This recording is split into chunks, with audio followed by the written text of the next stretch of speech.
Well, the 2009 Chevy Crappalaunch I've owned here for over 10 years and 330,000 miles has finally left me hanging. What happened was I pulled the thing into park, went to shift it out of park later on. The gear shift handle moves, but the indicator and the dash stays in park, and the truck does not actually move or go into gear. So this could actually happen where it's stuck in park or any gear, and basically the shifter just kind of flops around. Don't you worry, it's a super quick, simple fix that you can do in a matter of minutes, and I almost promise you the parts are available at your local parts store. So you want to see how this is done? Check this out. Well, here was the symptoms, right? You have the truck started and put it in gear, and the shifter doesn't have any resistance at all, and you can see there it doesn't come out of park. The shift handle is moving, but it doesn't have any resistance anymore.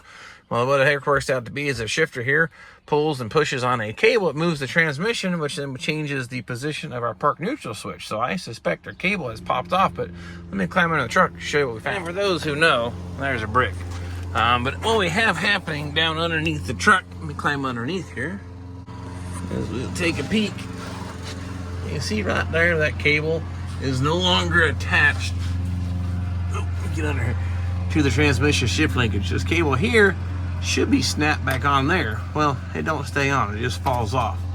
Well, if you look in here, this grommet is worn out and tired. I can't imagine why after 330,000 miles, that dude's just worn out.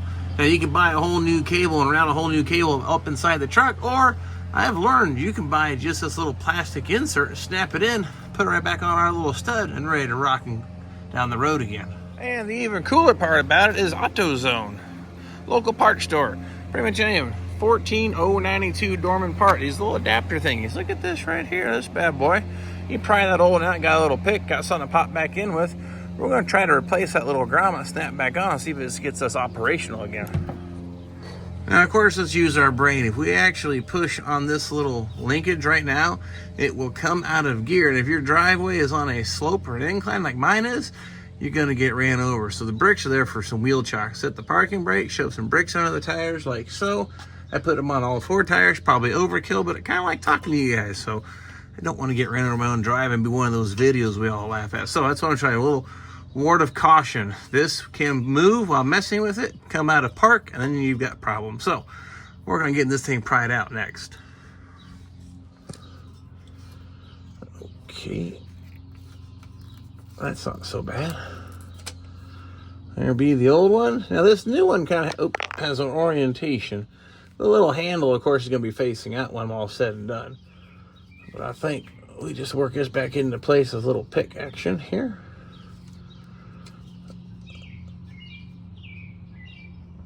And come on, come on. Oh, there it went. Look at that.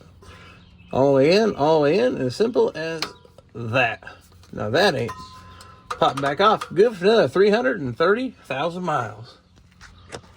All right, now check this out. We start this thing back up. Now when I pull the gear selector, oh look, it goes into reverse. And drive. Now I can drive forward off my bricks. Simple as that. Now check this out. This is the old worn out tired bushing. As you can tell, it has seen better days. I bet you that's every bit of original 330,000 miles of working on down the road. But I got me a spare. Again, I'm good for another 330,000 miles. I got one right here. So there you have it. Quick little fix you can do. I'm kind of a big guy, and I didn't have to jack the truck up. Climbed right underneath it. Did that there with a pick. Probably 30 seconds. Spent more time talking to you, telling you the story. But as you can tell, something definitely anyone can accomplish in a matter of minutes. So save you a few bucks, know how this thing works. Hope you found this tip helpful. And of course, we got plenty more stuff like this. Or if you like watching people build old cars, then you come back and check us out again. So nonetheless, thanks for watching. We'll catch you all next time.